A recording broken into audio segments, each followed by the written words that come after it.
What's going on, guys? It is Fight Fire here, back with some more news. Join us now as we look at the wildest news stories and rumors you need to know, including, is it happening tonight? Did WWE block Nakamura from a New Japan Pro Wrestling show? Jade Cargill injures another wrestler. A fan violently thrown out of a wrestling event. A WWE legend warns The Rock. A SmackDown's format changing again. Randy having a retirement tour. And much more.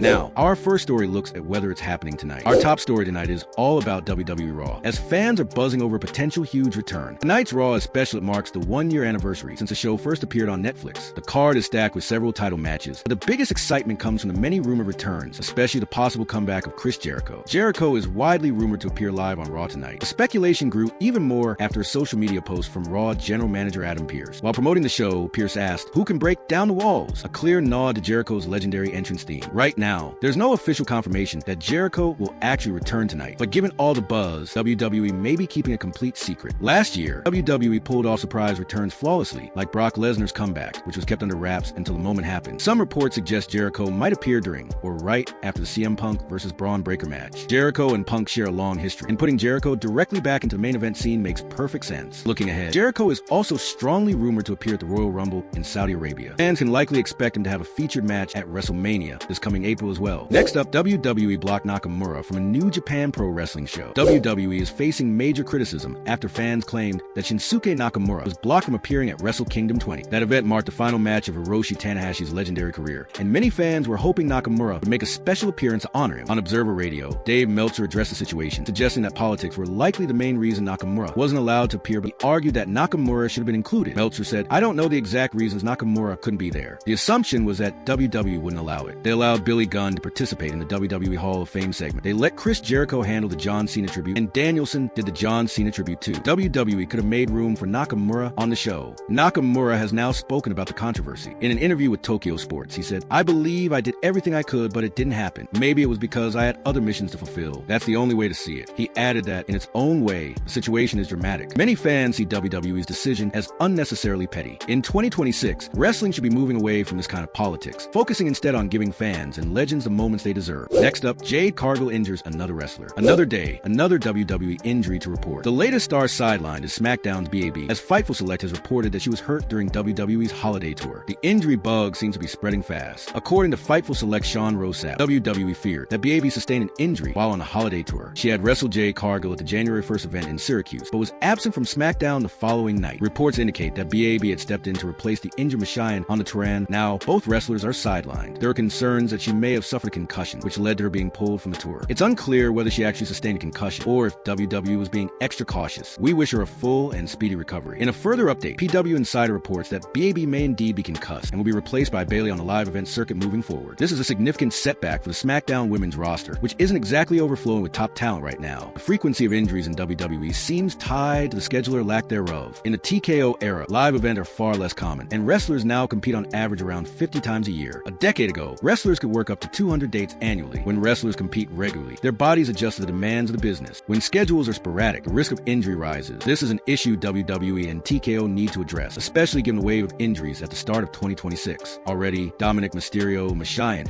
and BAB have all been sidelined just in the first week of the year. Next up, a fan violently thrown out of a wrestling event. At a recent ACW Rumble Independent Wrestling show, a fan was forcefully removed after crossing a clear line between spectator and participant. During the event, the fan leaned over a barricade and struck a wrestler with a scepter-like object. He was dressed like the Macho Man, which may have been part of his costume, but that didn't excuse the behavior. Security reacted quickly, rushing the fan and ejecting him from the venue. A video showing the incident quickly appeared online, capturing the moment in full. It's a strong reminder, physically attacking a wrestler is never acceptable. No matter what happens at ringside, fans are there to watch and enjoy the performance, not to step into the ring themselves. Next up, WWE thriving. While 2025 wasn't the strongest year for WWE creatively, the company has started 2026 on a high note, with their recent live event tour being a major success. According to Fightful Select, the tour was so well received that several cities ended up breaking records. These days, WWE runs far fewer house shows, with the annual holiday tour being one of the rare exceptions. This year, they skipped Madison Square Garden on December 26, which made the tour even more unique. A few other stops, however, stood out for their exceptional performance. Fightful Select Sean Rosap reports that the Baltimore and Worcester live events were especially successful, ending up as the highest grossing house shows in those cities' histories. There are several reasons the live event circuit has been so hot for WWE. Because these shows are rare, they feel special, encouraging fans to attend. Higher Higher ticket prices also play a role, allowing WWE to break records even if fewer fans are present. Another major factor is the roster, which remains incredibly popular with general audiences. WWE champion Cody Rhodes, as he has for years, appeared at most of the live events, continuing the winning formula he's followed since his 2022 return. Next up, a WWE legend warns The Rock. Over the years, The Rock has often hinted at possible political ambitions, but now he's received a clear warning from a fellow WWE legend. During an appearance on Going Ringside, Kane,